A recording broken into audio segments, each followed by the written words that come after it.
Welcome back to Sleepy Historian. Tonight you are not standing in a grand hall filled with alchemists and emperors. You are not witnessing glittering courts or secret experiments beneath vaulted ceilings. Instead, you are waking up cold. It is Prague, the 1600s. And the first thing you notice is not history. It is the stone. Before we go further, allow yourself to settle. If you are lying down, let your shoulders loosen slightly. Let your breathing move at its own unhurried pace. There is nowhere you need to be. Nothing urgent will happen here.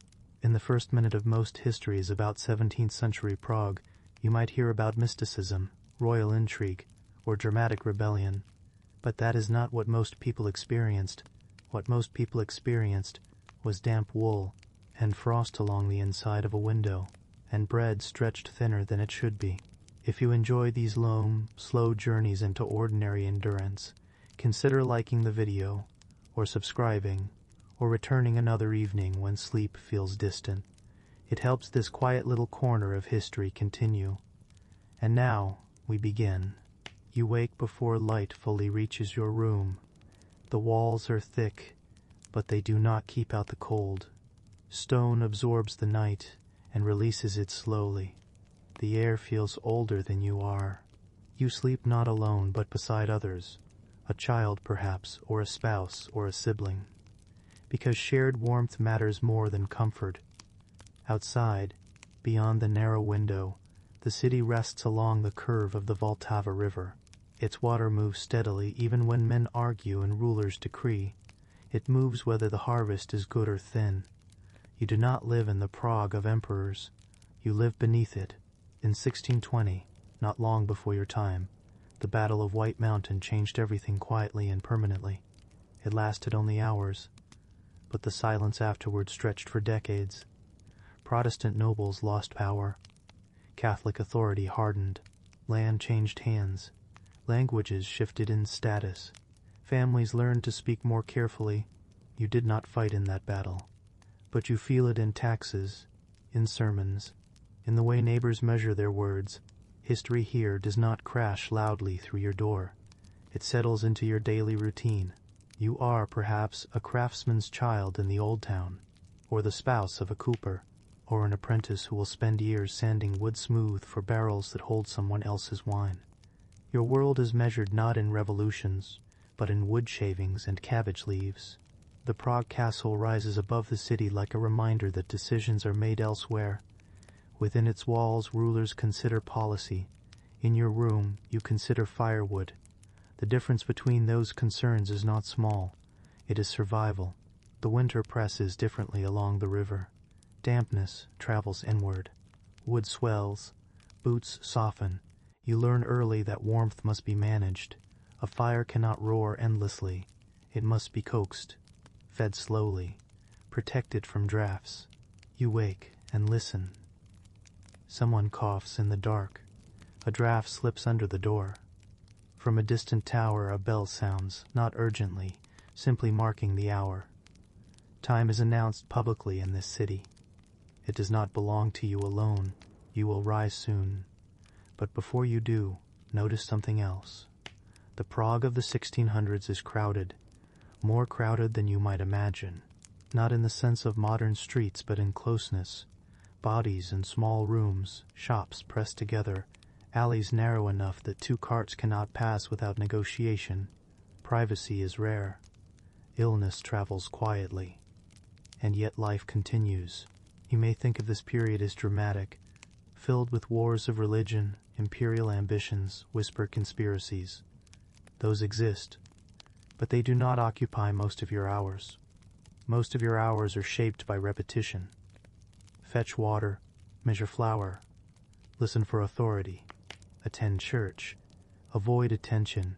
You will come to understand, slowly tonight, that living in 1600s Prague is less about spectacle and more about endurance. You will feel the drag of winter evenings.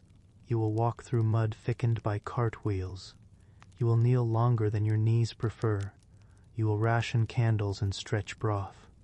You will notice how survival is quiet, and you will see how many did not dramatically fall, but simply faded from the rhythm. Some did not wake again after fever. Some houses remained closed longer than expected. Morning did not come for everyone, and yet the bells rang the same. There is a discipline to this life. You learn to store cabbage in cellars before frost claims it. You dry herbs even if you are unsure whether they truly heal. You nod during sermons even when your thoughts wander. You accept that authority moves downward like winter air. Cold, steady, difficult to resist. Above you stands the castle. Around you stretch streets that remember earlier centuries, Gothic arches, uneven stones, timber beams darkened by smoke. The city has already survived plague waves and imperial transitions. It will survive more, but survival does not feel heroic while you are inside it. It feels like waking cold. It feels like waiting for water to boil. It feels like calculating how much rye remains before spring. As we move through this night together, you will inhabit the stone room where frost gathers, the market where languages mix cautiously, the church where silence feels heavier than prayer, the riverbank where ice thickens slowly, the workshop where hands stiffen from repetition, the narrow lane after dark where footsteps echo longer than expected. We will not rush. Time will pass the way it did then, slowly, almost reluctantly. If your mind drifts, that is perfectly fine. Prague will still be here when you return. It has stood for centuries. It can wait a few moments more. Take another quiet breath. Imagine the faint glow of firelight on textured walls.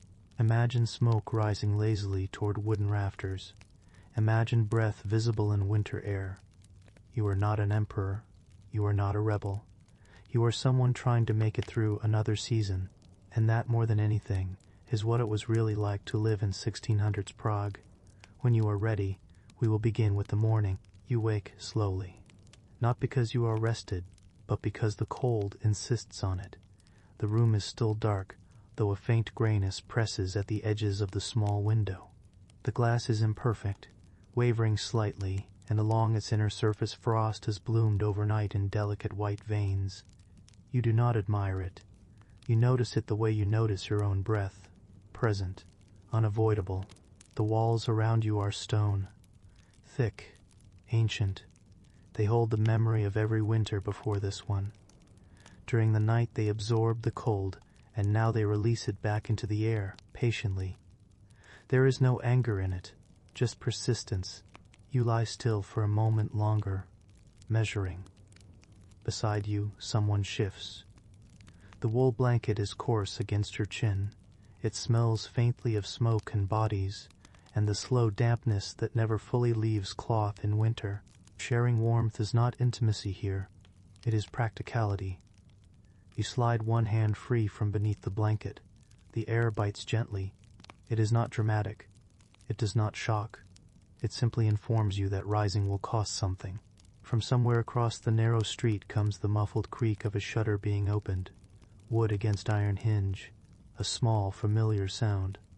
Another household beginning the same negotiation with morning. You sit up. The straw mattress rustles under your weight. Straw must be replaced when it grows too flattened, too sour. That, too, is an expense. You have learned to turn it, to shake it, to extend its usefulness by months if possible. Your feet touch the floor. Stone again. You withdraw them quickly, then set them down more deliberately. The cold climbs upward through the soles, slow and steady. You dress in layers that are not thick enough, but are all that you possess. Linen first, then wool, then a heavier outer garment patched at the elbows. You pull on stockings that have been darned twice already this season. In the corner of the room, the embers in the hearth have dimmed to a faint orange pulse. You crouch before them. There is a technique to this. You have learned it through repetition. Too much wood and you waste it. Too little and the flame fails. You lean close and blow gently. Ash lifts and swirls. A spark brightens. You add a thin stick first, then another. You wait. Patience is warmer than haste. The smell of smoke thickens slightly, and with it comes a small, almost imperceptible easing in your chest. Fire is never abundant. It is managed, calculated. Every bundle of wood represents time spent chopping, or coins exchanged, or favors owed. Outside, a bell begins to ring. Its tone drifts across rooftops and narrow lanes. It is not loud, but it is authoritative in its steadiness. In this part of the city, near the heart of the old town, bells structure your day as much as hunger does. The great spires of St. Vitus Cathedral rise far above you within the walls of Prague Castle. You do not see them from your window, but you feel their presence in the order imposed upon the city. Authority lives uphill. You live below it. You stand and cross the room. A small bucket waits near the door. Water drawn yesterday now holds a thin skin of ice across its surface. You break it with your fingers. The shock is sharp but brief. You wash your face quickly, not thoroughly. Cleanliness is not indulgence here.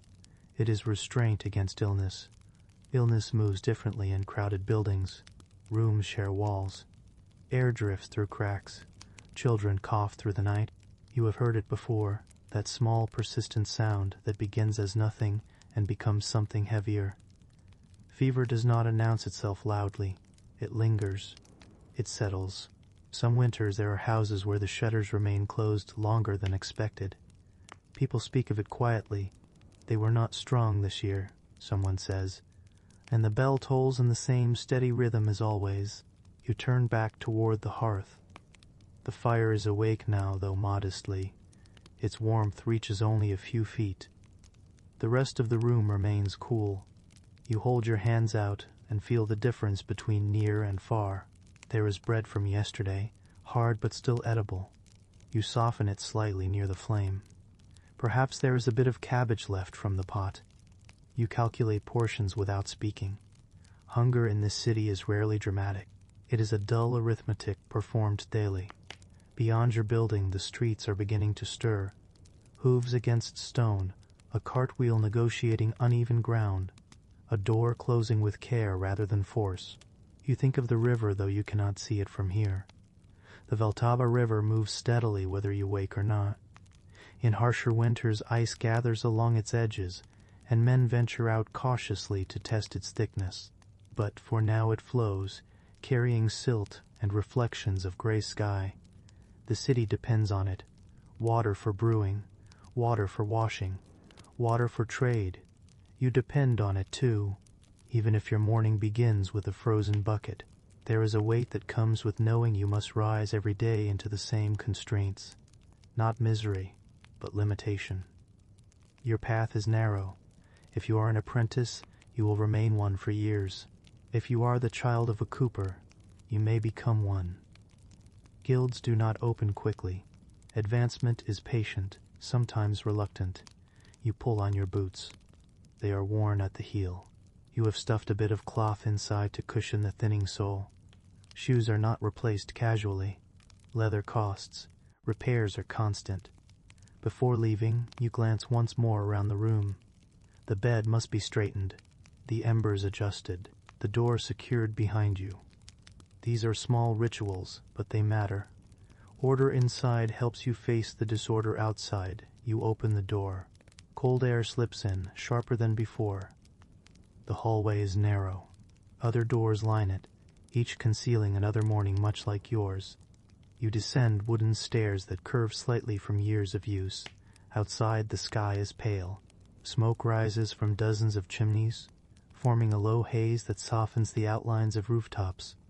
The stones beneath your feet are damp. In some places, thin frost still clings to shadowed corners. You begin walking. There is no rush. The day will unfold whether you hurry or not. Work begins when it begins. Bells will announce the hours. Markets will open. Priests will speak. Soldiers will pass through at intervals, visible reminders of a city still shaped by the aftermath of the Battle of White Mountain. You were not there. But its outcome lingers in who holds authority, and who kneels longer. For now, you walk. Step, breath, step. The cold settles into your sleeves, into the space between glove and wrist. You tuck your hands closer to your body. Others move alongside you. Faces familiar but not intimate. Everyone conserving warmth. Everyone measuring the day ahead. Living in 1600s Prague does not begin with spectacle. It begins like this, with stone, with frost, with calculation, and with the quiet understanding that survival is built for mornings exactly like this one. You step fully into the street, and the city receives you without ceremony. The stones beneath your boots are uneven, worn down by centuries of passing feet and iron-rimmed wheels. In dry weather they are merely hard, in wet weather they become uncertain.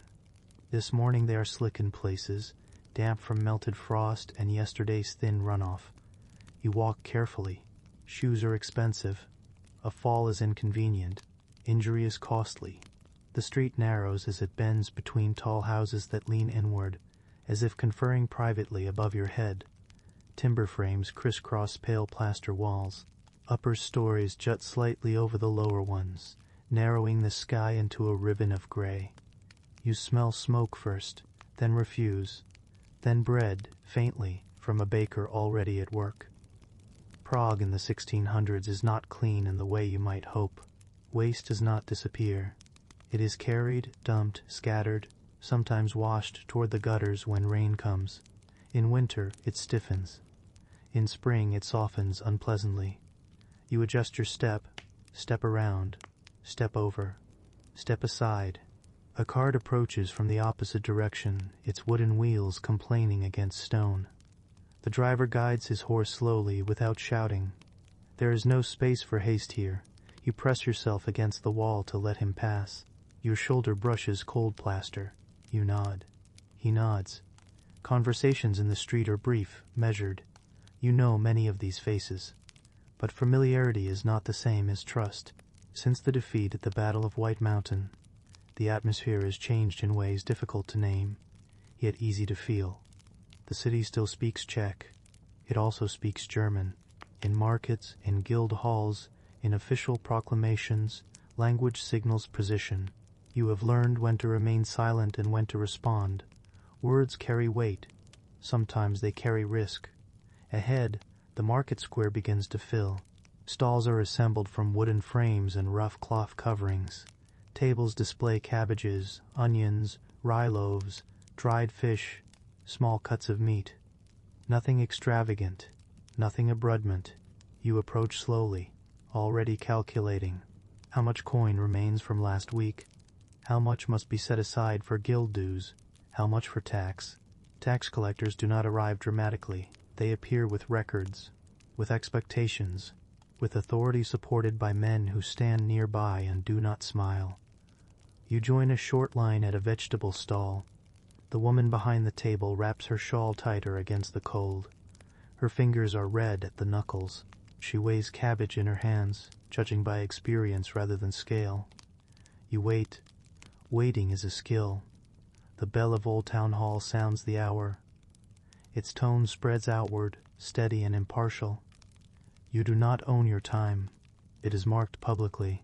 When it is your turn, you examine the cabbage without appearing distrustful. You press it gently.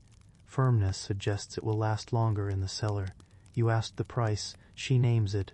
You hesitate, not theatrically, but thoughtfully. Bargaining is restrained here. Too much insistence offends. Too little costs you. You agree. Coins change hands. The cabbage passes to you. It is heavier than it looks. That is good. As you step aside, you notice two men speaking quietly near the edge of the square. Their clothing is slightly finer, their posture more rigid. One wears a small crucifix visible against his coat. Their eyes move across the market not casually, but deliberately. After the Catholic consolidation of power, attendance at Mass is expected. Conformity is noted. Absence is remembered. No one shouts this in the square. It is simply understood. You have learned the rhythm. Work. Attend church. Avoid drawing attention.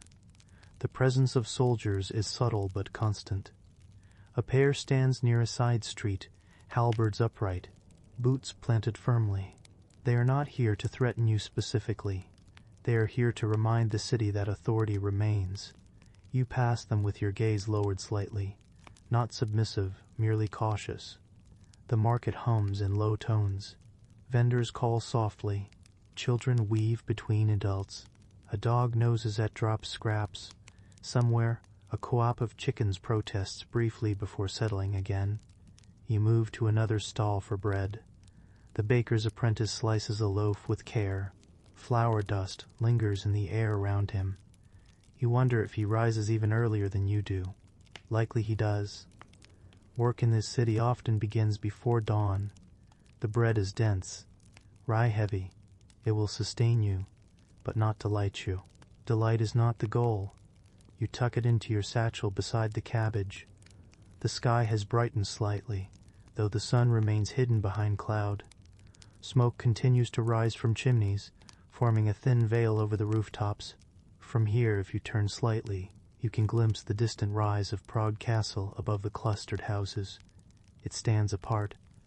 Its towers and walls are a different scale entirely. Within those walls, decisions are made about faith, land, punishment, loyalty. You feel those decisions later, in your purse, in your posture, in your speech. History resides there. Survival resides here. You begin walking back through the lanes, your purchases modest but sufficient. A neighbor falls into step beside you. He speaks of the coming winter, of rumors that wood prices may rise again, of a cousin who has been summoned to appear before a local authority regarding a matter of church attendance. His voice lowers at the last part. You nod, offering no opinion. In Prague in this century, opinions are measured like firewood, carefully, sparingly. The mud near the lower part of the street thickens where runoff gathers. You adjust your path again. Each step requires attention. Boots sink slightly before finding firmness again. Step, lift, place. The rhythm becomes almost meditative. A window above opens briefly, and someone empties a small basin into the gutter below. You step back in time to avoid the splash. No apology is offered. None is expected. Space is shared. Caution is assumed.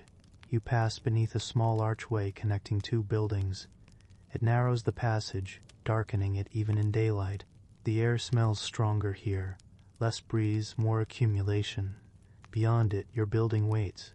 You pause before entering and glance once more toward the square. Life continues. No dramatic scenes. No sudden upheavals. Just transaction. Movement. Observation. Living here requires awareness. Who watches? Who listens? Who notes your absence? You adjust the strap of your satchel and open the door. Inside, the hallway holds yesterday's chill. You ascend the stairs slowly, the cabbage shifting in your grip.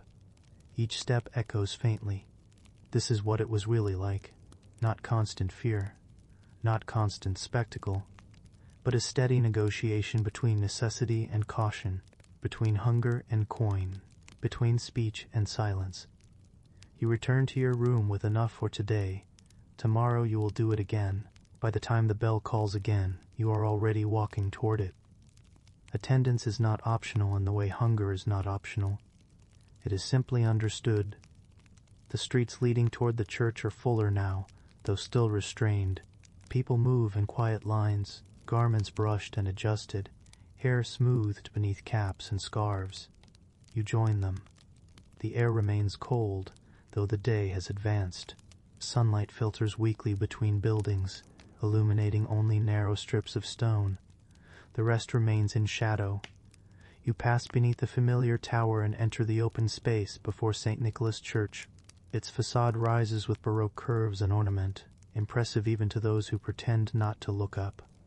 It was built to assert something: permanence, authority, triumph. You understand this without needing it explained. You climb the worn steps. Inside, the temperature shifts slightly, not warm exactly, but less exposed. The scent of incense lingers in the air, mingled with wax and damp wool. Light filters through tall windows, softened by winter cloud, touching gilded edges and painted ceilings. You lower your head. Kneeling is familiar to your body. The stone floor beneath the thin cushion presses upward against your knees. You adjust subtly, seeking a position that can be sustained. Comfort is not the aim, endurance is. The priest's voice begins. It carries evenly, trained to fill the space without strain. Latin phrases weave through the air, interspersed with words you understand more directly. The message is steady: obedience, unity, correct belief. Since the events of the Battle of White Mountain, the city has been reshaped not only politically, but spiritually. Protestant churches were closed or transferred. Nobles who resisted lost land. Families learned to adjust quietly. You may remember stories told in whispers, of neighbors who left, of property seized, of sudden disappearances that were not discussed openly afterward. Here, inside this church, such matters are not referenced directly, but they are present. You feel them in the way people kneel a little straighter, in the way eyes remain forward, in the way confession is approached not only as spiritual cleansing, but as demonstration. When your turn comes, you step into the small wooden confessional. The interior is dim. The lattice screen separates you from the priest's face. Your voice lowers instinctively. You speak of small failings, impatience, doubt, harsh words. You do not speak of larger uncertainties. Those remain internal, shaped into silence. Silence is a skill you have cultivated. Outside the confessional, others wait in stillness. The rhythm of breathing, shifting weight, the soft rustle of fabric. No one appears restless. Restlessness can be misinterpreted. When you return to your place, you kneel again. Time lengthens here. The sermon unfolds slowly. You listen. You do not argue. You absorb what is required. Belief in this century is not merely personal, it is communal, visible, recorded. Above you, painted saints gaze downward from the curved ceiling. Their expressions are serene, fixed. They seem untouched by cold rooms and thin broth. You, however, will return to both. The service continues. Candles flicker along the altar, their light reflected in polished surfaces. Each candle represents cost, wax rendered, labor invested. They burn steadily, unconcerned with your calculations of wood and bread. You glance sideways briefly. Your neighbor kneels beside you, face composed. You wonder quietly what he believes in the privacy of his thoughts. You do not ask. He does not ask you. Trust exists, but it is cautious. When the final prayer concludes, the congregation rises in near unison. The movement is soft, a collective shifting of fabric and breath. You cross yourself. You bow your head once more. Outside, the cold greets you again. The transition from incense-warmed air to winter wind is noticeable. You wrap your cloak tighter. Around you, people disperse in small groups. Conversations resume, subdued but freer than inside. You hear mention of guild matters, of a shipment delayed along the Vltava River, of a cousin who may travel to the countryside seeking work. No one discusses doctrine loudly. Above the rooftops, the distant outline of Prague Castle remains visible, overseeing both altar and alley. Authority in the city is layered, spiritual and political intertwined. You begin walking home. The act of kneeling has left a dull ache in your knees. It is not severe, just persistent. You feel it with each step. There is comfort in routine. There is also weight. You pass a small group gathered near a doorway. Their conversation quiets slightly as you approach, not because of you specifically, but because caution has become habitual. Words once spoken cannot be retrieved. You continue on. In your mind, you review the tasks waiting at home. Wood to adjust, bread to slice, perhaps work to resume in a workshop where repetition governs the hours. Faith does not replace labor. It accompanies it. You consider briefly the idea of belief as shelter. For some, it may feel that way. For others, it feels more like structure, solid, immovable, shaping the space within which you move. You do not reject it. You adapt to it. Adaptation is survival. As you reach your building and place your hand on the door latch, you pause. The church bells have stopped ringing now. The market hum has softened. The city settles into its midday rhythm, not loud, not quiet. Steady. This is what authority feels like in 1600s Prague. Not constant punishment, not constant spectacle, but a pervasive presence that shapes posture, speech, attendance, and even thought. You enter the stairwell and begin to climb. The stone steps are worn smooth at the center. Generations have walked them before you, under different rulers, under different sermons. Some resisted more openly, some conformed more fully. Most, like you, simply navigated. At your door, you pause once more and listen. Inside, the faint crackle of your hearth answers. You step in. The room is as you left it, modest, contained, real. You remove your outer cloak and kneel briefly to adjust the fire. The motion is similar to kneeling in church, though no one observes you here. Flame responds to careful attention. So does survival. Winter does not arrive suddenly in Prague. It gathers, first in the corners of rooms, then along the edges of the Vltava River, then in your joints. You feel it before you see it fully. This morning, after tending the hearth and dividing bread carefully, you make your way toward the riverbank. Not because you have leisure, but because much of the city's survival depends upon what happens there. The sky is pale and without promise of warmth. Smoke hangs low over the rooftops, reluctant to rise far in the heavy air. As you descend the gradual slope toward the water, the air sharpens. The river comes into view between buildings. In warmer months it moves with a broad reflective surface, carrying barges, timber, and trade. Now its edges are stiffening. Ice forms first in hesitant patterns along the banks, thin, fragile sheets that crack with a hollow sound when disturbed. Men stand near the water with long poles, testing. You join them, not to work necessarily, but to observe. Information matters. How thick is the ice? How quickly is it forming? Will transport slow? Will fish be harder to obtain? The answers shape your meals weeks from now. A fisherman kneels near a shallow stretch, breaking through a thin crust to check his nets. His gloves are patched. His breath clouds the air before him. He works methodically, without complaint. You watch the way he lifts the net, slow, steady, conserving strength. There are fish, but not many. Enough to justify the effort. Not enough to suggest abundance. Abundance is rare in winter. You turn away from the river and think of your cellar. Beneath your building, down a narrow set of steps worn smooth at the center, lies a small damp space where food is stored. Cabbages layered carefully, onions braided together, perhaps a small barrel of preserved meat, if fortune allowed earlier in the year. You descend there now. The air is colder below ground, but more stable. Moisture clings to the stone walls. A faint earthy smell surrounds you. Soil, cabbage leaves, wood. You kneel and examine your stores. 3 cabbages remain, a handful of onions, a sack of rye flour, reduced but not empty. You calculate again. How many weeks until the first signs of thaw? How much can be stretched? How thin can broth become before it ceases to nourish? You lift a cabbage and turn it in your hands. Its outer leaves are beginning to soften at the edges. You peel them away and set them aside. Waste is minimal here.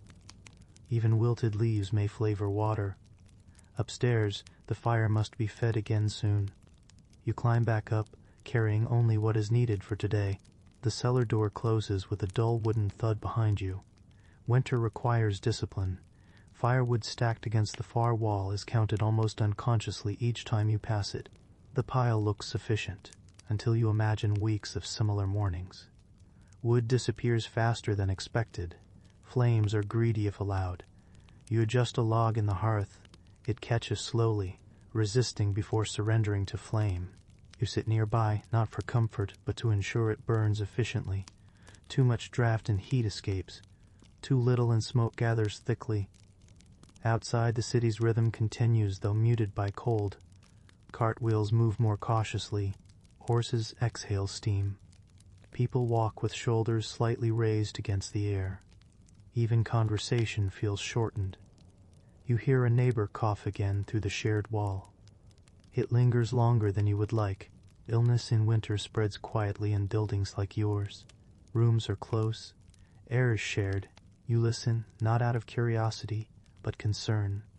concern that must remain private. You stir water in a pot, adding cabbage leaves and a small fragment of dried meat. The smell is thin but steady. You add more water than you would prefer. It is better that the broth last. As it simmers, you sit and mend. Your fingers move automatically, guiding needle through wool. Thread pulls tight. A tear closes. Each repaired garment represents hours not spent earning coin. But new cloth costs more than time. The bell from Old Town Hall marks another hour. Time passes differently in winter. It stretches in the dim light. Afternoon arrives without brightness. The sun, when visible at all, seems distant and uninterested. You rise and step briefly outside again. The riverbank is quieter now. Ice has extended farther from the edges, though the center still moves darkly beneath. A boy tosses a small stone experimentally. It skitters across the thin surface before breaking through with a sharp crack. He steps back quickly. Caution is learned young. You notice how the cold alters sound. Footsteps seem louder, the river's movement duller. Even distant voices carry differently across the brittle air. A barge moored near the bank sits motionless. Its work paused until conditions improve. Trade slows in winter. With it, income slows too. You wrap your cloak tighter and return home once more. Inside, the broth has reduced slightly. You ladle it carefully into bowls. Steam rises in faint wisps. It will warm you temporarily. It will not satisfy deeply. But satisfaction is not required. Continuation is. As evening approaches, Vltava light barely changed. You descend once more to the cellar. Not to retrieve food, but to check. To count again. Counting gives an illusion of control. Sometimes it is control. 3 cabbages remain. Rye sufficient for several loaves. Wood perhaps adequate if managed well. You close the door gently. Upstairs the fire flickers low. You add one more small piece, no more than necessary. You sit near it, hands extended, feeling warmth on one side while your back remains cool. This is winter along the Vltava. Not dramatic blizzards, not heroic endurance, just a slow tightening of resources, a steady narrowing of options, a disciplined practice daily in small, careful motions. You breathe in the scent of smoke and cabbage. Tomorrow, you will count again, and the river will continue to gather ice patiently. Illness does not announce itself with spectacle.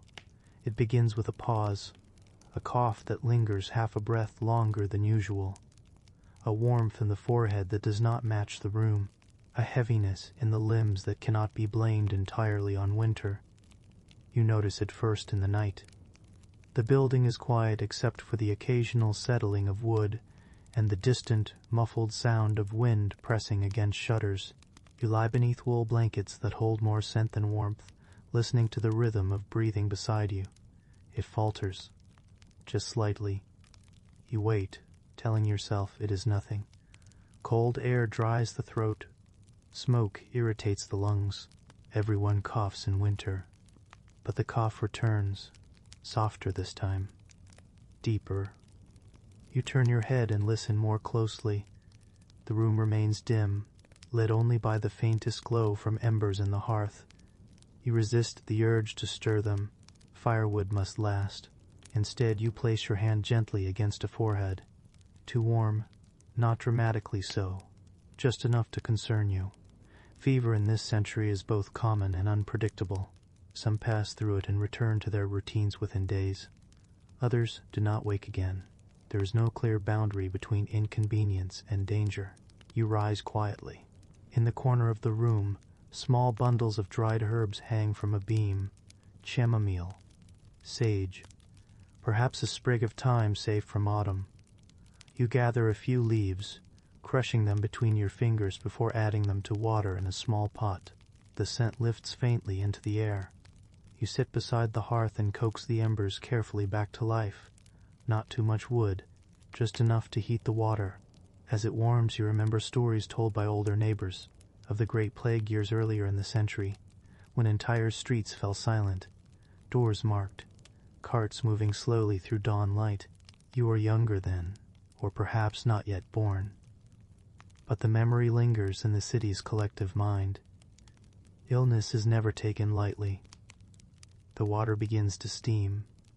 You carry the cup back and lift the head gently, encouraging small sips. Swallowing is slow. You do not rush it. Patience again becomes your tool. Outside, somewhere beyond the narrow walls, a bell rings. The sound is steady, unremarkable. It does not alter its tone for your private concern. The city continues. Market stalls open. The Vltava River moves beneath forming ice. At Prague Castle, decisions unfold. Your world narrows to breath. Inhale. Pause. Exhale. You sit beside the bed and count silently. Sometimes fever breaks by morning. Sometimes it climbs. You press your palm again to the forehead. Still warm. The neighbor in the next room shifts. You wonder if they, too, listen through the wall. Illness rarely confines itself politely to one household. Rooms are close. Air is shared through unseen cracks. You consider opening the window briefly to allow fresh air inside. But the cold outside is severe. Balance must be struck. Eventually, the night thins toward morning. Gray light filters weakly through the small pane. You have not slept fully. Fatigue settles into your shoulders, but you remain upright. The fever has not worsened. This is something. You prepare thin broth again, adding more water than substance. Warmth itself can comfort. You lift the bowl carefully, helping small spoonfuls pass between lips that seem less eager to move. Outside, footsteps begin to echo along the street. Life resumes its daily rhythm. You feel a strange division. The city moves forward. You wait. Waiting becomes the day's occupation. You adjust blankets. You adjust blankets. You adjust blankets. You replace cool cloths. You listen. At midday, you step briefly outside to fetch additional water. The air bites sharply, clearing your thoughts for a moment. You notice another door along the lane that remains closed longer than usual. Curtains unmoving. You do not speculate openly. Speculation can sound like accusation. Back inside, the fever dips slightly. The skin feels less heated. Relief does not flood you dramatically. It arrives cautiously, like weak sunlight through cloud. You sit beside the hearth once more and let the fire burn modestly. Smoke coils upward toward the ceiling beams. You rub your hands together, not from cold alone, but from the tension of long hours. Illness teaches patience differently than winter does. Winter demands preparation. Illness demands stillness. You cannot chop fever as you chop wood. You cannot bargain with it as you bargain for cabbage. You can only observe and respond. As afternoon fades, though the sky never brightened much, you hear the faint toll of a distant bell. Not the regular hour. Slower. You pause. Somewhere in another building, perhaps not far from yours, someone's waiting has ended differently. The bell does not name them. It simply marks the passing. You bow your head slightly without speaking. In Prague, in this century, death is rarely theatrical. It arrives quietly. It leaves spaces behind, an empty place at table, a shutter unopened, tools unused. And yet the market will open tomorrow. The church will fill. The river will flow. As evening deepens, the fever continues to lessen. The cough remains but no longer grips the chest so tightly. You allow yourself a longer breath. Relief here is measured. Not celebration, not triumph, just the return of steadier breathing. You sit back against the wall and close your eyes briefly. Exhaustion pulls at you. But you remain alert, attuned to every shift in sound. In the dim firelight, the room appears smaller. Shadows gather in corners. The world has narrowed to this space, this bed, this fragile line between continuation and silence. Eventually breathing evens. You lean forward and press your hand once more to the forehead. Cooler now. You do not smile widely. You simply nod to yourself in the quiet. Tomorrow, work will resume. Wood will need stacking. Bread will need slicing. Attendance will still be expected. But tonight, breath continues, and in 1600s Prague, that is enough. Evening arrives early in winter.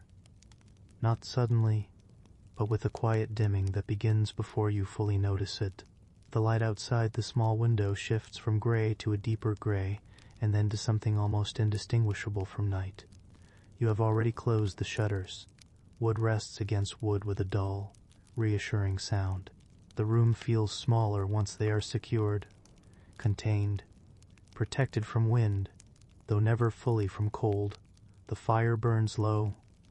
You feed it with one carefully chosen piece of wood, not the thickest, not the last of the dry stack, just enough to sustain a modest flame. You have learned the rhythm.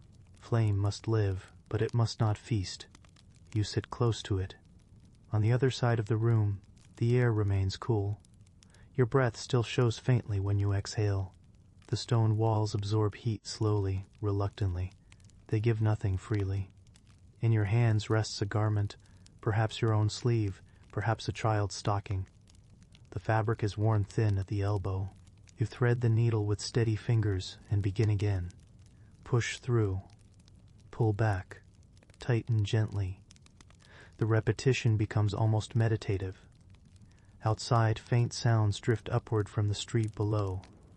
A door closing. Footsteps. A low voice carried briefly before dissolving into distance. The city does not fall silent entirely, but it grows restrained. Candlelight flickers on the small wooden table beside you. You ration candles as carefully as wood. Wax costs. When the flame dips too low, you adjust the wick with a practiced motion. Light in this century is not assumed. It is produced intentionally and only when necessary. Across the room, someone shifts in sleep, or perhaps simply in rest. Illness has eased, but fatigue remains. You glance over, listening for steady breathing. It continues. You return to your stitching. There is something about these evenings that stretches time. Work during the day has direction, purpose. Markets open, bells ring, tasks move forward. But evening lingers in place. Hours lengthen without clear markers. You could speak, but conversation requires energy. Words require thought, and after a day of calculation, of food, of firewood, of breath, silence feels sufficient. You think of the river again. The Vltava River must be gathering more ice now. In the darkness it continues to move beneath its forming crust. Slow, patient, persistent. Much like winter itself, you set aside the mended garment and reach for a small wooden bowl. Inside are scraps, bits of cloth saved from larger projects. Nothing is discarded fully. One day these scraps may become patches or padding inside a shoe. You sort them idly, fingers moving through texture. Wool, linen, coarser thread. Each piece once belonged to something whole. The fire crackles softly. Sparks rise briefly before fading. You lean forward to adjust a log that has shifted too far to one side. Flame responds, flaring slightly before settling back into steadiness. In another building across the lane, you glimpse a faint glow through a narrow crack in shutters. You are not the only one awake, not the only one counting wood. Winter evenings in Prague are communal in their isolation. Each household contained within stone walls, yet bound together by shared circumstance. You consider attending to another task, perhaps grinding a small portion of rye for tomorrow's bread. But the light is insufficient for fine work. Mistakes cost flour. So you sit. You let the warmth reach your hands. You allow your shoulders to lower slightly. This is not leisure in the modern sense. It is pause, a narrowing of activity to what is essential. Some evenings, stories are told. Perhaps you remember a tale from childhood, of saints who endured trials, of merchants who traveled far beyond the city, of rulers whose names echo from the halls of Prague Castle. But even stories are told softly here. The walls are not thick enough to ignore entirely. You glance toward the door, ensuring the latch is secure, not from fear of invasion, but from habit. After dark, streets grow less predictable. Curfew is understood. Lanterns are few. The watchman may call the hour, his voice echoing faintly through narrow passages. You hear him now, a distant announcement, marking time not by minutes, but by vigilance. All is well. The phrase drifts upward. You reflect briefly on its meaning. All is well because nothing dramatic has occurred, because no fire has broken loose, because no shouting disturbs the night. In this century, well often means unchanged. You rise slowly and cross the room, adding one final small piece of wood to the hearth.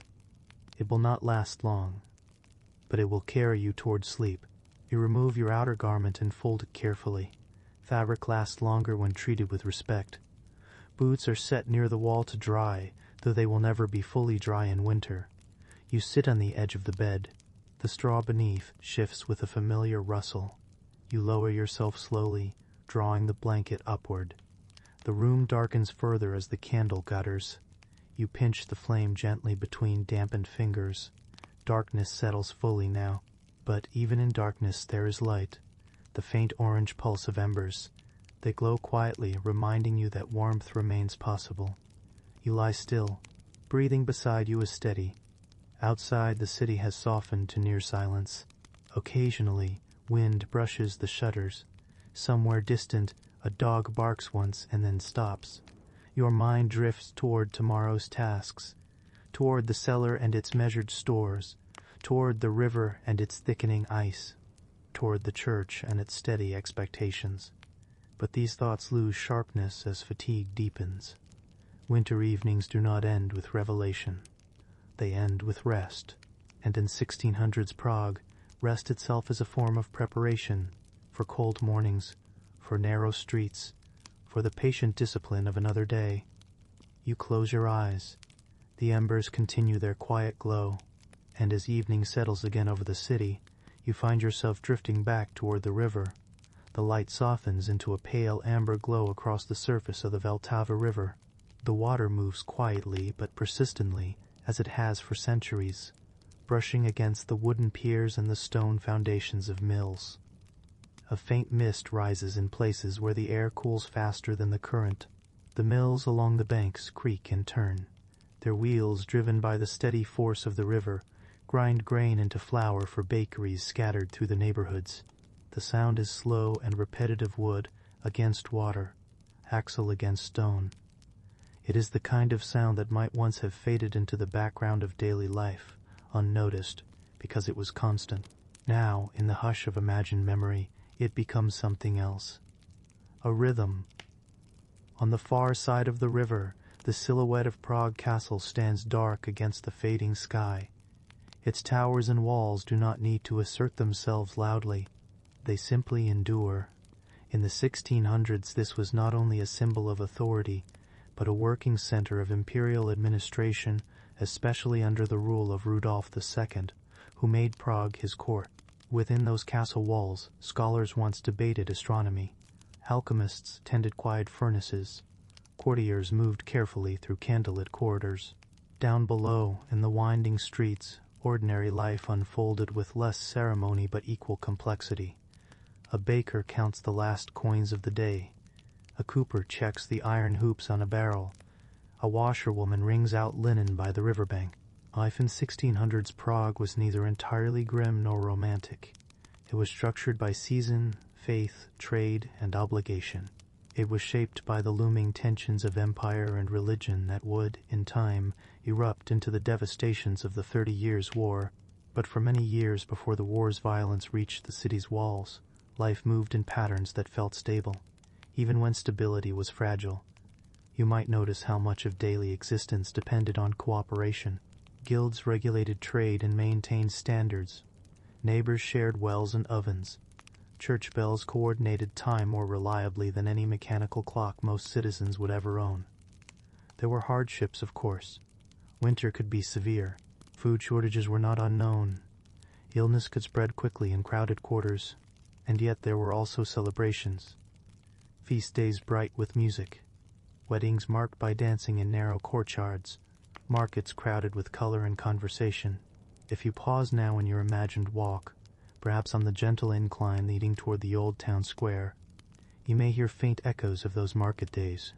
The square, dominated by the towers of the Church of Our Lady before Tinin, and watched over by the intricate face of the astronomical clock, was a place of exchange in every sense: goods, news, rumors, ideas. Time itself seemed to gather there. The astronomical clock, mounted on the wall of the old town hall, marked more than hours. It marked the intricate dance of celestial bodies. Under Rudolph's patronage, Prague became a magnet for astronomers and thinkers. Even if most townspeople did not follow the mathematical complexities of planetary motion, they were aware that their city held a certain intellectual gravity. It is a curious thing to imagine ordinary citizens living in a city that was, briefly, the intellectual center of Europe. Did the cobbler, bent over his workbench, feel that significance? Perhaps not, but he felt the weight of leather in his hands. He felt the warmth of the stove in winter. He felt the satisfaction of a well-made shoe. And in those small certainties, there was meaning enough. As night deepens, lantern light flickers in windows along the narrow lanes. Somewhere, a dog barks once and then settles. The river continues its low conversation with the banks. If you listen closely, you might sense that what made life in 1600s Prague really like was not the grandeur of emperors or the looming shadow of war. It was repetition, morning bread, midday trade, evening prayer, season after season. It was the sound of footsteps crossing cobblestones, the scent of smoke curling from chimneys, the hush that followed the ringing of bells, and perhaps most of all, it was the quiet resilience of people who lived without knowing they were part of a story that historians would later recount. They did not think of themselves as figures in the 17th century. They thought of themselves as bakers, tailors, mothers, apprentices, widows, students. They worried about rent. They saved for dowries. They hoped their children would survive the winter. They listened to the river. And now, as you drift gently toward sleep, you may find that the Prague of the 1600s feels less like a distant, unreachable place, and more like a slow, steady rhythm that still hums beneath a modern city. The castle still stands. The river still flows. The streets still curve in familiar ways. But the voices have changed, and yet in some small way the patterns remain. So let the image of that quiet evening settle around you.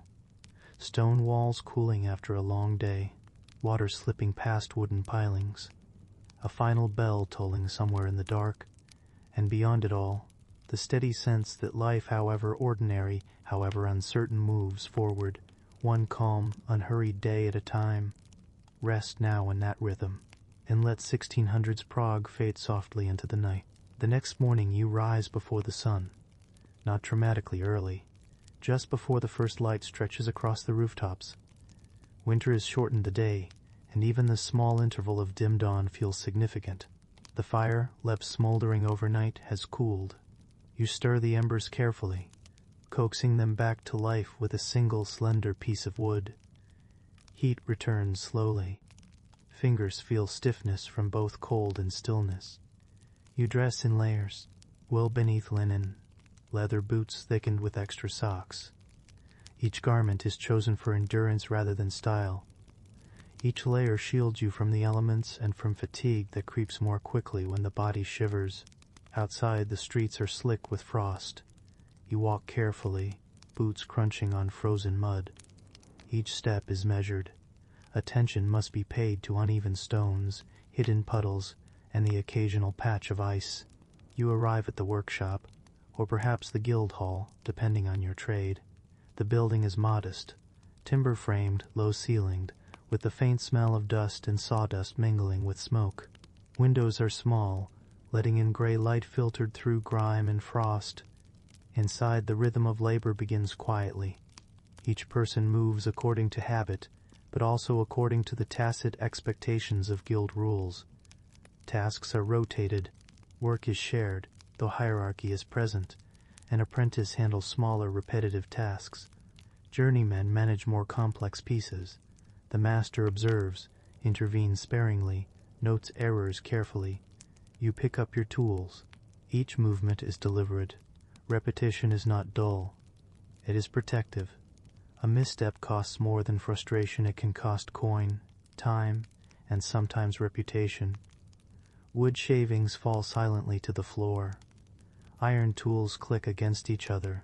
The smell of oil, dust, and polished metal fills the space. Your hands become accustomed to weight, texture, and resistance. You notice small imperfections, a cut slightly off-center, a knot in the wood, a crease in the cloth. Correcting them demands patience, care, and focus. The day stretches, minutes become hours. The low sun shifts through the high window, its light pale and unsparing. No clock measures the exact hour. Only routine, only careful observation, guides your pace. Guild labor has taught you endurance, not the dramatic endurance of heroics, but the quiet endurance of concentration, repetition, and attention to small failures before they accumulate. Between tasks, you pause briefly, perhaps to lift a cloth swab, wiping a surface clean, perhaps to tighten a joint that resists, perhaps to simply rub hands together, generating warmth from friction rather than fire. There is satisfaction in work performed well, not pleasure, not delight, satisfaction. It is different, measured, quiet. Outside, the street continues its rhythm. Carts creak over cobblestones. Smoke rises in thin gray lines from chimneys. A dog barks once and then settles. People nod politely as they pass. You do not need to acknowledge them. Recognition is mutual and brief. Guild labor is both invisible and highly visible. Invisible in that you perform it continuously, often unnoticed. Visible in that others may inspect, judge, and sometimes record it. Pride is secondary to competence. By midday you take a pause, not because hunger demands it, but because the body, after hours of repetitive motion, requires small intervals. You eat simply, bread, a few scraps of cheese, perhaps a boiled onion. Warmth is sought from the fire rather than food. Sustenance is more for stamina than pleasure. The apprentices around you whisper quietly among themselves, not loudly. Conversation is not prohibited but restrained. Noise disrupts focus and attracts attention, sometimes unwanted attention from masters or guild inspectors. You resume work, hands becoming steady again. Outside, the Vltava glints faintly through the narrow alley between buildings. Ice has thickened along the edges. Frost clings stubbornly to roof tiles and window sills. Wind carries it across the street in light, brittle gusts. You feel it brush against your face when you glance briefly outside. The cold is present but manageable. Always present, always shaping movement. By afternoon, the work is routine. You notice the small patterns in the day, the way light shifts across the floor, the way tools respond differently when wood is colder. The faint ache in shoulders and back from repeated motion. Fatigue sets in slowly, almost imperceptibly. It is not sudden. It is insistent, a gentle, nagging pressure that requires awareness. You accommodate it through posture, brief pauses, and careful attention to each movement. No one around you seems dramatic about it. There is no rush, no shouting, only quiet concentration and the weight of expectation. The guild's work continues not for spectacle but for continuity.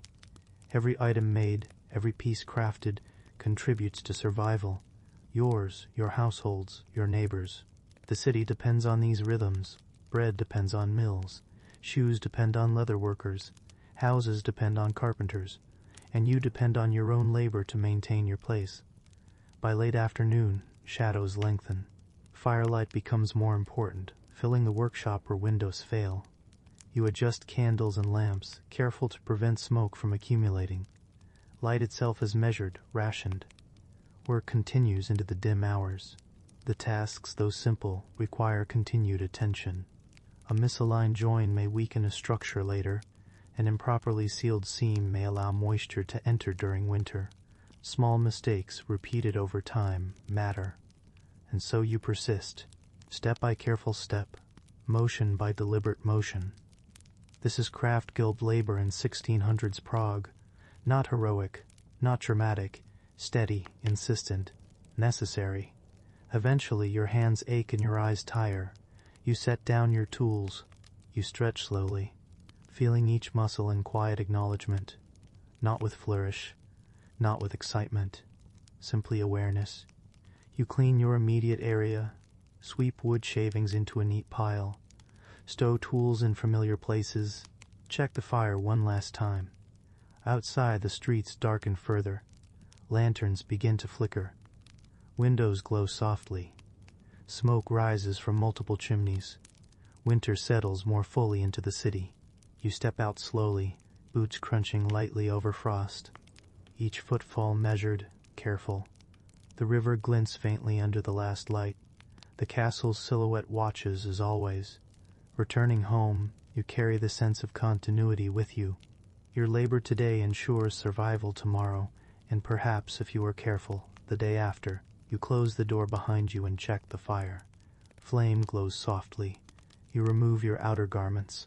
Kneel briefly to adjust them for next day. You sit quietly, hands, face, and mind tired, but attentive. The rhythm of craft, work, and survival continues, steady, patient, unhurried. You are part of it, and you endure. Morning comes again, slow and muted. Light leaks faintly through the grime-streaked windows, painting long, uneven lines across the stone floor of the workshop. You rise with habitual care, feeling the lingering ache in your shoulders and knees from yesterday's labor. The cold has not fully left your bones overnight, and the fire you relight hisses softly as it warms the hearth. Apprentices arrive shortly after, moving with the same quiet rhythm you remember from your first days in the guild. Young faces, eager but disciplined, follow the patterns taught by years of repetition. Each knows the value of stillness, of patience, of enduring the slow, methodical pace of craft. There is no hurry. There is no applause. Only expectation, steady and quiet. You watch them as they settle into their stations. Their hands mimic the motions of those before them, sanding, cutting, stitching, polishing. Mistakes are corrected softly, almost imperceptibly, by the master or a senior journeyman. No word is wasted on frustration. Here, endurance is taught not with shouting, but by example. You take your own position again, settling into the slow rhythm of repetition, the familiar weight of tools in your hands, the texture of raw materials beneath fingers, the subtle resistance of leather and wood. These are your companions. Each task demands attention. Each motion is deliberate. There is comfort in the predictability, though it is tempered by fatigue. Apprentices sometimes falter. A misaligned joint, a poorly measured cut. You notice but only intervene when necessary. Correction is gentle, almost imperceptible. The goal is not perfection, but consistency. Consistency ensures survival of trade, of reputation, of household. Hours pass in quiet motion. The sun climbs slowly, barely warming the gray streets outside. Your stomach reminds you that nourishment is needed, though hunger is tempered by habit. You sip thin broth from a small bowl, the warmth rising gently in your chest, sustaining you. The apprentices take similar breaks, small and measured. They are learning not only the craft but the endurance it demands. You observe the subtle ways in which endurance is woven into every gesture. Hands adjust slowly to the weight of tools. Eyes shift between shadowed corners and bright surfaces, learning to discern detail in imperfect light. Breath becomes measured, steady, almost meditative. Even the ache in the body is accepted and incorporated into the work rather than resisted. Outside, the city continues its quiet pulse. Horses' hooves echo faintly against cobblestones. Smoke rises from chimneys, curling in pale, stiff patterns into the winter air. Occasionally, a distant bell tolls, marking time not in minutes but in intervals that structure the day. A reminder that life moves on, whether labor proceeds smoothly or halts briefly, due to illness, weather, or fatigue. You glance at an apprentice struggling with a joint. Their hand shakes slightly. You remember the first weeks of your own apprenticeship, the soreness, the fumbling, the quiet dread of making mistakes. You offer a small gesture, a guiding hand, a soft word, and watch as they regain composure. Endurance is learned slowly, sometimes painfully, but it is learned all the same. Midday arrives, though it brings little warmth. The fire flickers, consuming wood at its deliberate pace. You break a loaf of bread into uneven pieces, sharing quietly with apprentices who pause to eat. Conversation is minimal. Words are sparse and functional. You note the way fatigue dulls speech and gestures, the way bodies hunch slightly against the cold, the way patience is measured not in excitement, but in controlled, deliberate movement. You return to your station. Each task requires repetition, focus, and a slow integration of observation. A misaligned stitch or a poorly cut piece of wood can cascade into future problems. Attention is your safeguard. Endurance is your companion. Together, they ensure survival. Afternoon stretches into evening. Light fades gradually, the sky moving through muted shades of gray and ochre. You adjust candles and lanterns. Apprentices work by firelight now, their movements slower, more deliberate. Eyes grow tired. Hands ache. Breath becomes visible in the cool, thickening air. The workshop is dim, but still productive. You pause briefly, observing the rhythm of the room. Each apprentice has learned to manage fatigue, to endure the lengthening hours. You reflect on how much of craft is endurance disguised as repetition, the patient pressing of leather, the careful alignment of wood, the slow rhythm of the hand guiding a tool. These motions, repeated daily, ensure not only the success of the work, but the survival of the household and the continuity of trade. Outside, the winter air sharpens against the skin. A faint murmur of distant footsteps echoes through the alleyways. Life continues quietly, obedient to the slow rules of season, guild, and habit. Inside, the apprentices continue their tasks, learning not only the mechanics of craft but the subtle endurance required to live fully within this rhythm. Even as darkness deepens, you maintain attention to detail. Tools are cleaned and stowed. Materials are counted, sorted, and prepared for the next day. You stretch slowly, feeling the full length of your arms, shoulders, and back. Small aches are noted but not resisted. They are part of the body's memory, a quiet record of persistence. As night approaches fully, you step briefly outside to gather firewood or assess the streets. Frost glistens faintly on rooftops. Smoke rises in delicate curls. Lanterns cast small pools of light that dissolve into shadows. You inhale slowly, appreciating the quiet consistency of this scene. It is a rhythm older than memory, repeated in countless households. Returning to the warmth of the hearth, you settle beside it. Apprentices may linger, performing final tasks, but gradually they depart. Silence expands. You lean back, hands warmed by firelight, body acknowledging the slow satisfaction of a day endured. In 1600s Prague, survival is not drama. It is persistence. It is attention to detail. It is the patient learning of endurance.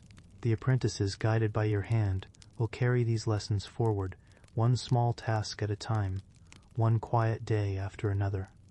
You close your eyes for a moment, letting the rhythm of work, of fire, of city, of winter settle around you. The streets are quiet. The river glints faintly through alleys. The castle silhouette watches over all. And tomorrow, as today, the rhythm will begin anew. Evening descends slowly, as it always does in winter. The gray light of late afternoon fades first to soft amber, then to deepening shadows that stretch across the cobblestones and alleys. You leave the workshop for the final time today, careful with each step over frost-slick stone. The river reflects the dim sky, dark except where thin sheets of ice catch a faint gleam. You return home, carrying the steady weight of exhaustion that accompanies a day of measured labor. The city seems smaller in this light. Narrow streets curve in familiar ways. Chimneys breathe smoke into still air. Windows glow faintly. Doors close silently behind neighbors. The day ending without fanfare. Inside, warmth greets you. The fire from morning's careful tending has diminished, but embers remain. You add a single piece of wood, chosen deliberately. Flames rise slowly, licking the cold stone hearth with orange light. You sit near them, letting the warmth seep into fingers, wrists, shoulders. The ache from hours of labor eases, but never fully disappears. That is the way of craft, of endurance. Evening tasks are simple but necessary. You inspect tools, ensuring blades are clean and sharp. Brushes, hammers, and shears are arranged where they will be ready for the next day. Materials, wood, leather, thread, are counted, stored, and layered to avoid dampness or damage. Small acts repeated daily ensure survival, continuity, and readiness. Perhaps you pause to mend a garment. Needle slides slowly through fabric, thread tightening with each careful pass. Motion becomes meditative, the repetition reinforcing steadiness, patience, endurance. There is satisfaction in repair, though it is quiet, restrained. Nothing demands celebration. A thin broth simmers gently over the embers. You stir it slowly, mindful of conserving heat and avoiding waste. Cabbage, a small fragment of meat, and some root vegetables fill the pot. Each addition is measured, deliberate, designed to sustain rather than delight. You sip carefully, the warmth rising through the chest. The taste is simple, familiar, sufficient. Outside, the city has grown quieter. Lanterns flicker in small windows. Smoke rises in slender columns. Footsteps on cobblestones are infrequent, measured, muffled. Occasionally a distant bell tolls, marking time in a rhythm older than most inhabitants. You take a moment to reflect, letting your mind trace the patterns of the day: labor, winter, craft, endurance, survival, each interwoven. Apprentices have learned slowly the patience required to sustain both work and life. They do not need grand lessons. The rhythm itself instructs. You consider the guild, its rules, its hierarchy, its shared expectations. They are not burdens exactly. They are structure. Safety, a slow scaffold for life that might otherwise scatter under the weight of season and circumstance. Each day's labor reinforces your place within it, your connection to the city, and the quiet continuity of Prague itself. The Vltava remains present in thought, if not in sight. The ice has thickened further along the edges. Movement under the surface continues, slow and steady.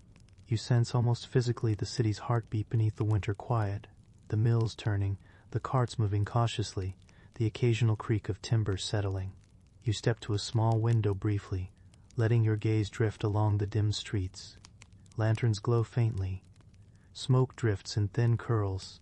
The river slips silently beneath thin ice. Everything moves forward, deliberately, patiently. Life is not dramatic here.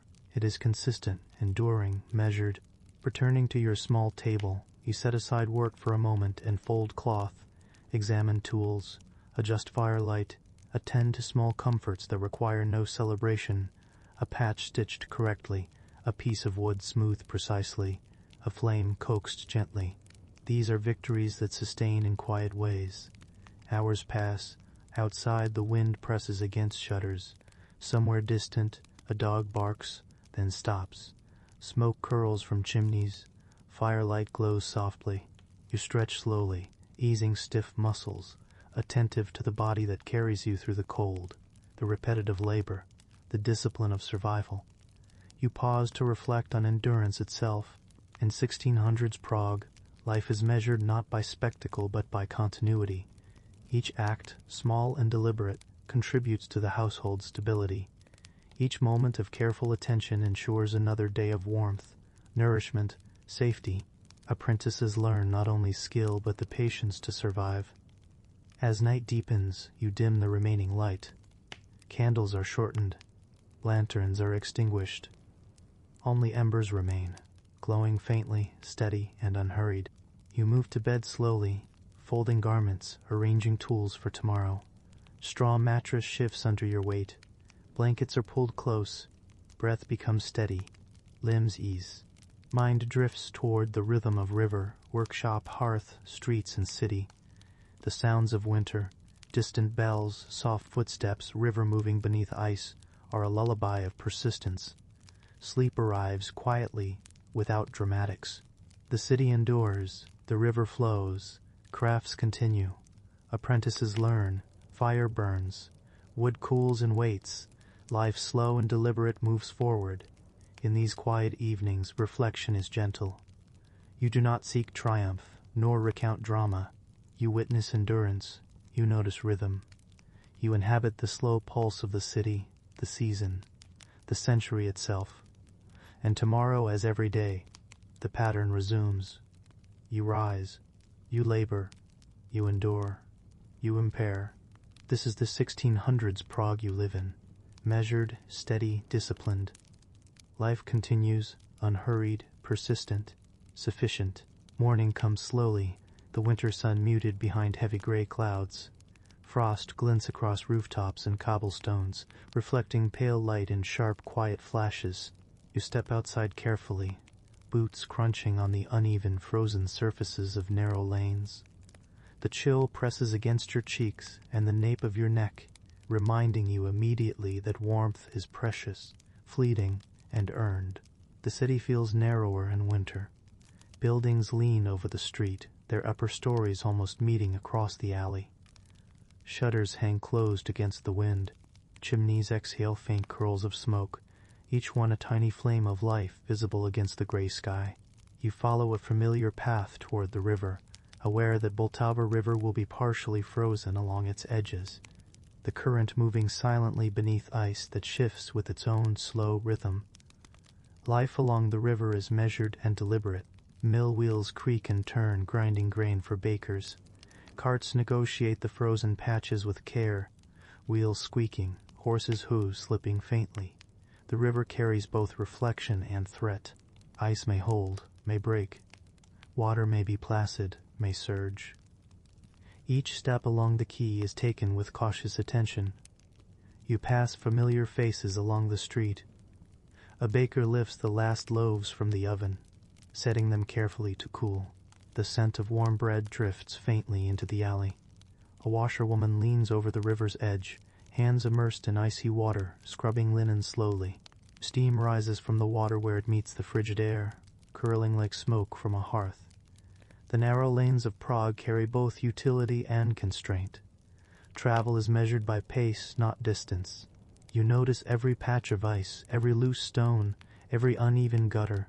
Children run briefly along sheltered paths, their laughter quick, fleeting, and swallowed by the buildings around them. Shopkeepers sweep frost and dust from steps, preparing for the day. The cold penetrates slowly, first to fingers, then to wrists, then deeper into shoulders and spine. Wool and leather offer protection, but they cannot block entirely. You adjust layers, fold sleeves, and pull gloves tighter. Sensation sharpens awareness. Each step, each movement, each breath matters. Along the riverbank, ice forms in irregular patches. Ducks glide where water remains open, bobbing gently. Small boats are tied securely to wooden posts, their ropes thick with frost. You pause, observing the patterns of the frozen water, noticing the subtle shifts in texture and reflection. The river, like the city, moves under quiet constraint. Its currents are patient, persistent, indifferent to the passage of individual lives. The narrow lanes are punctuated by occasional gates or bridges. Each crossing carries minor hazards, slick stones, low-hanging beams, or sudden drafts of wind. You navigate these carefully, hands occasionally brushing against walls for balance. Attention is constant, but calm, habitual. It is survival shaped into ordinary motion. Shops begin to open, their shutters lifting with a soft scrape. A merchant arranges vegetables and dried goods in orderly stacks. Spices, dried fruit, and salted fish emit faint scents that mingle in the cold, damp air. You note the economy of space and warmth. The merchant leans close to the hearth inside, while the wares remain partially exposed to frost. Practical compromise governs every choice. Every few steps you glance at the castle's silhouette. Prague Castle towers over the city, still imposing, still silent. From here, life seems smaller but connected.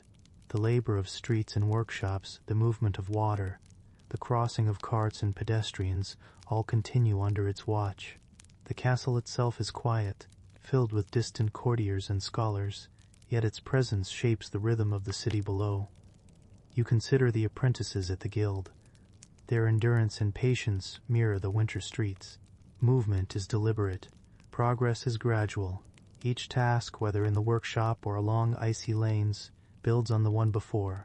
Repetition sustains both craft and survival. By midday, the frost begins to soften slightly in sheltered spots. The river shows patches of dark water flowing beneath the ice. Sunlight is pale, fragmented, never fully penetrating the gray. The city maintains its slow, persistent pulse. Footsteps on stone, smoke rising from chimneys, carts delivering provisions, water lapping against frozen banks. Food and warmth remain central to survival. You pause at a small shop to exchange coin for bread, noting the careful measurement of portions and prices. You avoid unnecessary conversation, aware that restraint preserves both energy and patience. Each exchange is functional, efficient, and quiet. The river's presence is constant, a reminder of continuity and risk. Ice may crack beneath a careless foot, water may rise after rain or thaw. Bridges and wooden walkways require careful navigation. Attention here is not anxious, it is habitual, learned over seasons of movement through narrow streets and along waterways. Afternoon drifts into evening. Shadows lengthen. Smoke curls higher as fires burn longer. Lanterns appear along the streets, each a small pool of warmth in the gray expanse. You notice neighbors tending their own fires, carrying water from the river, adjusting shutters. Survival is collective, though largely silent. Everyone participates in these routines without ceremony. By the time you return to your home, the streets have emptied slightly. Distant bells toll. The river flows beneath frozen edges, patient, enduring. You close the door behind you, remove outer layers, and tend the hearth. Firelight warms your hands, your shoulders, your chest. Small tasks remain, repairing cloth, arranging wood, preparing water and food for tomorrow. Each is simple but essential. Life in 1600s Prague, especially in winter, is defined not by drama but by attention. Survival is shaped by observation, patience, and steady effort. Frost, ice, and narrow lanes dictate movement. Labor, guild obligations, and domestic tasks govern time. The river continues its quiet course, and the castle remains a watchful, silent presence. The day concludes, leaving only the rhythm of work, endurance, and preparation for the next. You sit by the fire, letting warmth penetrate fatigue. Hands are sore, body is heavy, mind alert in the low, flickering light. You consider the lessons of the streets, careful steps, measured breath, attention to detail, patience. Winter is a teacher of endurance as persistent as any guild master. The city itself instructs without words, move slowly, observe constantly, conserve energy, respect the environment, and prepare for the unrelenting rhythm of tomorrow. The river continues beneath ice. The streets are quiet. Fire burns low. You breathe steadily. The city endures. And so do you. The city wakes slowly. Even in winter, Prague hums with a quiet rhythm. You step out into narrow lanes, boots crunching against frost-hardened cobblestones, carrying a small basket for provisions. Your breath rises visibly in the cold air, dissipating quickly, leaving only the faint smell of smoke and damp stone. The streets are still mostly empty. Shopkeepers have begun lifting shutters, arranging goods carefully on tables and shelves. Some items are delicate, others practical. Cabbages, turnips, salted fish, small loaves of bread. You observe the merchants' movements with the same attentiveness required of your own labor. Efficiency is essential. The cold allows little room for lingering. Your first stop is the baker. The scent of warm bread drifts faintly, almost dreamlike against the biting winter air. You exchange small coins for a modest loaf, noting the care with which it is wrapped in cloth. Bread is sustenance, but it is also stability. You carry it gently, aware that warmth, nourishment, and safety are all fleeting and earned. Next, you pass the blacksmith. Sparks fly briefly as iron meets hammer. Though the day is still young and work is deliberate, the apprentice tends the coals carefully, measuring both heat and effort. Life here is a sequence of small, deliberate choices: how to stoke the fire, when to swing the hammer, how to protect hands and face from cold and injury. Attention is constant. Fatigue is present but manageable. The market square begins to fill slowly. Merchants call quietly to customers, arranging wares in orderly rows. Barrels of salted fish, crates of vegetables, dried herbs, and small bundles of firewood occupy the center. The air carries muted scents of wood smoke, preserved foods, and the occasional faint note of burning pitch. The cold preserves but also challenges. Every movement must be deliberate. You pause to observe neighbors negotiating purchases. Words are measured. Coin changes hands slowly. Disagreements are rare, but patience is required when they occur. The rhythm of exchange is deliberate, almost ritualistic. You note how survival is embedded in these interactions, ensuring that provisions are sufficient, that prices are fair, that quantities are carefully calculated. A misstep here could mean hunger, discomfort, or loss. Even the smallest tasks demand attention. You adjust the handle of your basket to avoid frostbite. You step carefully around icy patches. You lift goods without jostling them, ensuring fragile items remain intact. Each movement is connected to the next. Each decision carries quiet consequence. Children run briefly along the edges of the square, their laughter brief, swallowed by buildings and wind. Apprentices and journeymen move deliberately through the crowd, delivering goods, checking inventory, observing for errors. All are part of the slow choreography of survival, the repetition of daily life made urgent only by necessity.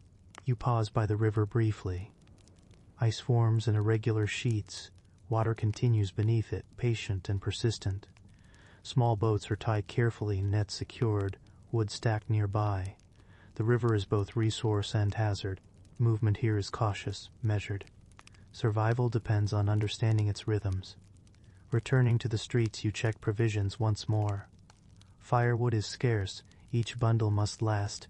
Bread, salted fish, and root vegetables are arranged carefully in baskets. You note the importance of rationing, of conserving warmth and energy for the hours ahead. The lessons of endurance from guild labor translate here: patience, attention, repetition, and awareness. As the sun rises fully, faintly illuminating rooftops and towers, the market reaches a quiet peak. Movement is slow, deliberate. Transactions continue at a steady pace. Each person navigates ice, frost, and wind with attention. Mistakes are costly, but rare when awareness is maintained. You observe and participate, your own movements deliberate, your pace controlled, your senses alert. The castle remains distant, silent, towering over the square and river. Its presence shapes the city's rhythm, even as the daily tasks of laborers, merchants, and apprentices proceed quietly. The lessons of survival are clear. Attention to environment, economy, and endurance is constant. Afternoon stretches into evening. Frost clings stubbornly to windowsills and rooftops. Smoke rises in thin columns from chimneys. Lanterns begin to glow faintly, heralding the approach of night. You return home, carrying provisions carefully, mindful of icy streets and uneven stones. Inside, warmth greets you. You stoke the hearth, letting the flames rise slowly, attentive to embers and draft. Provisions are arranged and stored. Tools are checked. Small chores are performed, mending, sharpening, organizing. Each task contributes to stability, survival, and preparation for the next day. You pause briefly, observing the patterns of the city from your window. Footsteps echo faintly along cobblestones. Smoke curls from distant chimneys. The river flows silently beneath the ice. Life is a slow, patient rhythm, maintained through observation, care, and endurance. Evening deepens. You settle near the fire, letting warmth ease fatigue. Hands are sore. Back aches slightly. Eyes are heavy. You reflect on the lessons of the day. Careful steps, measured breath, patience, attention to detail. Winter is unrelenting, but each small act of diligence preserves comfort and safety. The city outside is calm. Lanterns glow softly. Smoke rises. Footsteps fade. Survival is quiet. Labor is steady. Endurance is habitual. The river flows beneath frozen edges, patient, indifferent.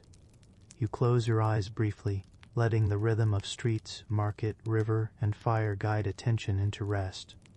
Even in the heart of winter, Prague moves forward, and so do you. Evening comes gradually, without announcement. The gray light of late afternoon fades to a muted violet that spills across rooftops and cobblestones. Frost glints faintly on windowsills and the edges of the river, each crystal catching what little light remains.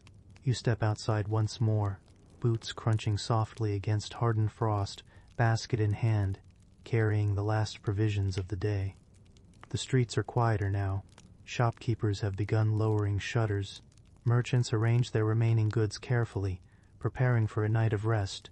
You pass familiar faces and muted nods of recognition. Few words are exchanged. Conversation is minimal. Survival favors brevity, attention, and efficiency. The market square, once bustling with subdued activity, now feels empty, vast, and still. Crates and barrels remain in careful stacks, waiting for morning. Ice glistens along the riverbank. The water moves silently beneath it, patient, enduring, indifferent to individual struggles. Small boats rock gently against their moorings, ropes thick with frost. You pause briefly at a bridge, gazing at the Vltava. The river carries winter's quiet persistence. Ice sheets shift slowly with the current. The faint reflection of lantern light from distant streets shimmers across the water. You notice, as always, the steady rhythm, movement beneath apparent stillness, patience beneath cold, the ongoing work of nature that ignores neither frost nor season. Turning toward your own street, you navigate carefully. Patches of ice, uneven stones, and frost-laden slopes require attention. Each step is deliberate. Hands occasionally brush against walls for balance. Breath rises visibly in the cold air, disappearing quickly. Your mind notes rhythm and texture, light and shadow, safety and hazard. All are part of a practiced attentiveness that guides life quietly through winter. The castle remains a distant silhouette, massive and silent, watching over the city. Its walls, towers, and spires are unchanged by the day's events. From this distance, it conveys stability, continuity, and a quiet authority. Below, in streets and alleys, the lessons of endurance, repetition, and attention play out in small human scales. Survival here is structured not by grandeur, but by habit, observation, and careful action. You reach your home. The door closes behind you with a soft, deliberate thud. Inside, warmth greets you. Embers from earlier tendings glow faintly. You add a single piece of wood, coaxing the flame back to life without haste or drama. Heat spreads slowly through the room, seeping into stiff fingers, shoulders, and spine. Fatigue eases slightly, replaced by measured comfort. Evening chores occupy your attention. Fire tending, tool inspection, mending cloth, arranging provisions, storing water. Each task is small, deliberate, essential. They are acts of preparation, ensuring that tomorrow's rhythm can continue unbroken. The weight of winter, the necessity of survival, and the discipline of attention permeate every movement. The city outside is quiet. Lanterns glow faintly in distant windows. Smoke rises in slender curls from chimneys. Footsteps echo occasionally, muffled by frost and distance. The river continues its low, insistent movement beneath sheets of ice. Life is a quiet balance of presence and endurance. You pause by the window, observing the interplay of light, shadow, and smoke. Frost patterns on panes glitter faintly. Distant bells toll slowly, marking intervals without urgency. You notice the subtle persistence of city rhythms, the movement of river and wind, the flicker of firelight, the distant scraping of shutters. These rhythms continue whether you observe them or not. Seated by the fire, you allow hands and body to relax. The ache from hours of walking, lifting, bending, and balancing eases gradually. You stretch slowly, paying attention to small tensions and tightness. Breath is steady. Mind is attentive but calm. The fire crackles softly, a companion to thought and reflection. You think of the apprentices at the guild.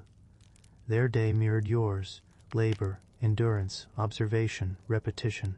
Each learned not through lecture, but through practice, through persistent attention to detail. Each developed patience, resilience, and subtle awareness. These lessons are winter's mirror, slow, persistent, necessary. Outside, the city sleeps in layers. Windows darken. Streets quiet. Smoke rises in gentle spirals. The river moves beneath ice, carrying unseen weight with relentless constancy. Lanterns flicker and fade. Frost glimmers faintly, untouched by haste. Winter instructs in patience, observation, endurance.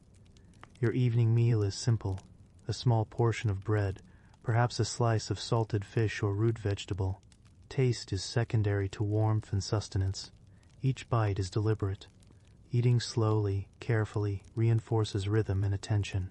Small acts, repeated daily, sustain life in ways grand gestures cannot. Afterward, you tend the fire one last time, ensuring embers will last through the night. Tools are set in order. Cloth is folded. Wood and provisions are arranged. Everything has its place. Every action is deliberate, purposeful, calm. You acknowledge fatigue without urgency, welcoming it as companion rather than enemy. The city outside continues quietly. The river flows. Lanterns flicker. Smoke curls. Frost glints. Distant bells toll. You observe, breathe, rest. Mind drifts lightly, tracing rhythms rather than narratives. Patterns of streets, river, fire, and human labor overlap gently, creating a quiet continuity that carries both city and self through winter's persistence. Eventually you lie down, drawing blankets close. Heat and fatigue settle into body and mind. Breath is slow, deliberate, regular. You reflect on the day, careful steps through icy streets, deliberate interactions at market, measured work, quiet endurance. You acknowledge survival not as drama, but as rhythm, repetition, attention, and care. Outside, the night deepens. Lanterns glow softly, smoke rises, frost clings stubbornly to rooftops and stones. The river continues beneath frozen edges, patient, enduring. The castle watches silently, unchanged, indifferent. The city exists in rhythms, and you exist within them. Sleep approaches, slow and measured. Your body relaxes. Mind follows the quiet rhythms outside. River beneath ice. Footsteps on frozen streets. Smoke curling from chimneys. Faint bell tolling. Firelight dwindling. Winter night in Prague is not harsh or dramatic. It is quiet, deliberate, enduring. It instructs in observation, patience, and survival. And in that quiet, you drift slowly into rest. The city endures. The river endures. The guild endures. And so do you. Night settles fully over Prague. Streets are hushed. Frost clings stubbornly to rooftops and cobblestones, glinting faintly in the weak light of distant lanterns. Smoke rises in thin, delicate spirals from chimneys, curling slowly into the still winter air. The Vltava River moves beneath sheets of ice, patient, indifferent, eternal. You sit near the fire, letting warmth seep into hands, shoulders, chest, and back. The day's labor, the careful steps through frost-laden streets, the measured exchanges in markets, the precise movements in workshops, all of it has become part of the rhythm of life. Each task repeated, each motion deliberate, contributes to survival, stability, and quiet continuity. You feel the cumulative weight of repetition, endurance, and attention, and it settles over you like a familiar, unhurried cloak. You allow yourself to reflect gently on the smallness of your individual actions within the vast patterns of the city. The castle remains distant, silent, unwavering. Its presence is both reassurance and reminder. The world continues with or without notice of individual effort. And yet your small, repeated actions matter. They maintain hearth, household, workshop, and community. Each step taken carefully is a thread in the broader tapestry of Prague's endurance. Hands resting on knees, you watch the fire as embers shift slowly. Sparks drift up, fade, disappear. You feel the passage of time quietly, almost imperceptibly. Moments accumulate into hours, hours into days, days into seasons. The world moves slowly, deliberately, and you move within it with measured attention. Fatigue is welcomed as companion. Warmth, sustenance, and shelter are recognized, appreciated without ceremony. You think of the apprentices at the guild, of neighbors in the alleys, of merchants at the market. Each follows a similar rhythm, careful, deliberate, attentive. Survival here is communal, yet solitary, persistent, yet subtle. Everyone contributes to the ongoing flow of life, often unseen, often unnoticed, yet essential. Quiet observation is as valuable as any labor performed. Outside, winter night deepens. Lanterns glow softly in distant windows. Smoke rises and spirals. The river's slow current continues beneath ice. The streets hold a muted stillness, punctuated only by occasional sounds, the distant bark of a dog, the faint toll of a bell, the whisper of wind across rooftops. These small, subtle details are comforting in their constancy. They teach endurance and observation. They shape your awareness. You stretch slowly, hands reaching toward the ceiling, then slowly to toes. Muscles ease. Joints release tension accumulated from days of careful movement. Breath is steady, deliberate, unhurried. You feel your body as a repository of repeated tasks, of labor, of survival. Pain and fatigue are noted without complaint. They are markers of attention, evidence of endurance, companions to quiet reflection. You pick up a small item from the hearth, a piece of leather, a tool, a fragment of cloth. You turn it slowly in your hands, noting texture, weight, and detail. Each object is familiar yet never exactly the same. Imperfection is a companion, not a threat. Each mark tells a story of labor, persistence, and patient attention. Life in Prague is not dramatic. It is quiet, cumulative, enduring. The lessons of winter streets, frozen rivers, frost-lined rooftops, and narrow alleys settle within your mind. Observation and patience are inseparable from survival. Every footfall, every step through ice or snow, every careful lift of provisions, every flick of fire-tended flame contributes to both continuity and endurance. Attention is itself a form of care. Repetition is itself survival. The fire dims slowly. Embers glow faintly. You arrange blankets, prepare water, and ensure tools and materials are in place for tomorrow. Each action is deliberate, calm, essential. You notice the subtle interplay of light and shadow on walls, the soft rustle of clothing, the faint scent of smoke mingled with warmth.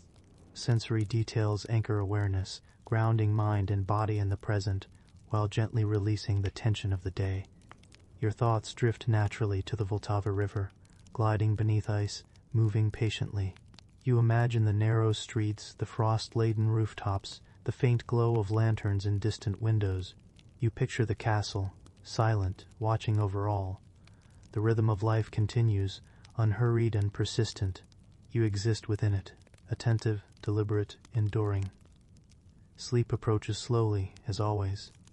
Breath is steady, measured, deep. Mind releases drama, urgency, expectation. You sense the quiet persistence of the city, the endurance of the river, the continuity of craft and labor. You are present within this rhythm, yet lightly detached, allowing awareness to soften. The warmth of the hearth, the weight of blankets, the faint scent of smoke, and the subtle hush of winter night coalesce into calm. The city endures. The river endures. The guild endures. You endures. You endure. The cycle of day and night, labor and rest, warmth and cold, continues without pause. You participate quietly, attentively, persistently. Outside, frost glints. Smoke drifts lazily. Lanterns flicker softly. The distant bell tolls again. Steady, measured, unobtrusive. You recognize the rhythm, a slow, deliberate pulse that extends beyond your lifetime. Individual effort is fleeting, yet essential. Small acts of care, attention and endurance accumulate into continuity, stability, and quiet survival. You close your eyes completely now. Hands rest lightly on the blanket. Breath flows evenly, unhurried, soft. Mind drifts along familiar rhythms. Footsteps on cobblestones, water moving beneath ice, embers glowing, smoke curling, lantern light fading. Each repetition is gentle instruction, guiding awareness into rest. The city sleeps. Winter night endures. The river flows beneath frozen edges. Fire dwindles slowly. Frost settles. Shadows lengthen. The distant castle remains a silent sentinel. Your body and mind release fully into this quiet, deliberate continuum. You rest. You endure. You continue tomorrow as you always have, guided by attention, patience, and careful action. Life in 1600s Prague, in all its frost, labor, craft, and winter, quiet, is slow, persistent, and patient. And so, in the calm of night, the reflection of what has passed, and the quiet anticipation of what will come, you let go fully. The city endures. The river endures. The hearth endures. And you endure.